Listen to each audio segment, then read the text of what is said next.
नमस्कार दोस्तों, मैं मृत्युंजय आपका स्वागत करता हूं हमारे इस चैनल सटीक परामर्श में। अगर आप बर्गर से रिलेटेड कोई भी बिजनेस करना चाहते हैं या बर्गर का पिज़्ज़ा का रेस्टोरेंट खोलना चाहते हैं तो ये काम कैसे होता है और कौन कौन से लाइसेंस की ज़रूरत पड़ती है, आज जो हम लोग इस टॉपिक पे बात करने वाले हैं। तो अगर आप बर्गर का काम करना चाहते हैं और मान लीजिए इसका दो तरीका होता है। एक होता है कि आप किसी कंपनी के अंडर में किसी का फ्रेंचाइजी लेके काम करें और दूसरा होता है कि आप अपना खुद का ब्रांड बनाएं और उसको मार्केट में चलाएं और उसका फ्रेंचाइजी आप दें। तो दोनों का ही मैं आपको तरीका बताता हूं। पहले तरीके में अगर मान लीजिए आप किसी बड़े कंपनी का फ्रेंचाइजी लेते हैं तो जगह वगैरह आपको लेना पड़ता है, मगर उस जगह को इंटीरियर करना और मान लीजिए उसका फ़ीस जो होता है वो लोग लेते हैं। और उसके बदले में आपको क्या चाहिए होगा, आपको जगह प्रोवाइड कराना होगा। आप किस कंपनी के नाम से ले रहे हैं तो वो आपको उनको डिटेल देना होगा। यानी आपको कंपनी जो है दोनों सूरतों में ही बनाना पड़ेगा, चाहे आप अपना ब्रांड बनाएं या किसी और के ब्रांड का फ्रेंचाइजी लें। कंपनी बनाना, करेंट अकाउंट बनाना, फसाई लाइसेंस लेना, ISO 14000 लेना, ISO 22000 लेना, आपको उद्यम लेना, ये सब आपको लेना ही पड़ेगा, चाहे आप खुद का ब्रांड बनाएं या किसी और का फ्रेंचाइजी लें।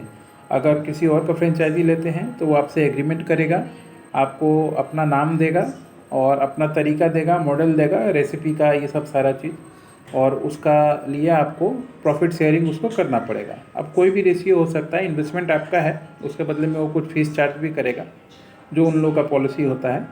तो वो आप एक कर सकते हैं। और अगर खुद का करते हैं तो आपको ब्रांड अपना बनाना पड़ेगा। ब्रांड बना के मान लीजिए प्रमोशन वगैरह आपको खुद करना पड़ेगा और मार्केट में थोड़ा सा प्रमोशन हो जाता है तो फिर आप भी उसको अपना फ्रेंचाइजी के लिए मार्केट में दे सकते हैं।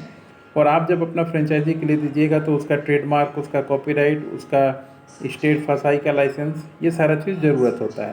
तो दोनों सूरतों में ही, चाहे आप फ्रेंचाइजी लेके करें या अपना ब्रांड बनाएं, आपको ये सारा कुछ लाइसेंस चाहिए ही होगा। तो हम लोग जो है पूरा लाइसेंस सेटअप का काम करवाते हैं, चाहे कंपनी बनाना हो, चाहे ISO बनाना हो, चाहे उसका पैन कार्ड बनवाना हो, चाहे उसका डिज़ाइनिंग करवाना हो, ये सारी चीज़ें। और इसमें सबसे ज़्यादा फूड से रिलेटेड लाइसेंस की ज़रूरत होती है।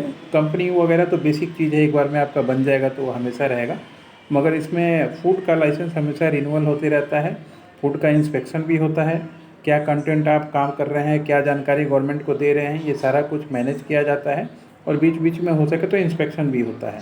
तो इसलिए गाइडलाइन हमेशा ज़रूरी है, चाहे कोई भी कंपनी हो और ठीक ठाक तरीके से अगर अपना बिजनेस करना चाहती है तो आपको लीगल कंसल्टेंट और मार्केटिंग में, ये दो चीज़ों में खर्चा करना ही पड़ेगा, तभी जाके आपका ब्रांड खड़ा हो पाएगा। और मान लीजिए आपका ब्रांड खड़ा होता है तो आपके लिए पैसा कमाना कोई बड़ा इशू नहीं है। बहुत से आप जाइए, जो जैसे छोटा सा एग्जांपल देता हूँ, पिज़्ज़ा हट या डोमिनोज़ पिज़्ज़ा, इसका इंडिया का सबसे बड़ा जो फ्रेंचाइजी है वो जुबिलेंट फूड है। जुबिलेंट फूड ही पूरे इंडिया में डोमिनोज़ का फ्रेंचाइजी देता है। तो अगर आप डोमिनोज़ के पास आप डायरेक्ट नहीं पहुंच सकते, पहले इंडिया में लेना है आपको तो जुबिलेंट फूड आपको देगा, तभी आप उससे ले पाइएगा। तो ये तरीका होता है। उन्होंने, डोमिनोज़ वालों ने उनसे कांटेक्ट करके रखा है पूरा इंडिया का सेल्स का और अपना बिजनेस ग्रोथ का। तो आप भी ये सब तरीका अपना सकते हैं और अपने बिजनेस को आगे बढ़ा सकते हैं।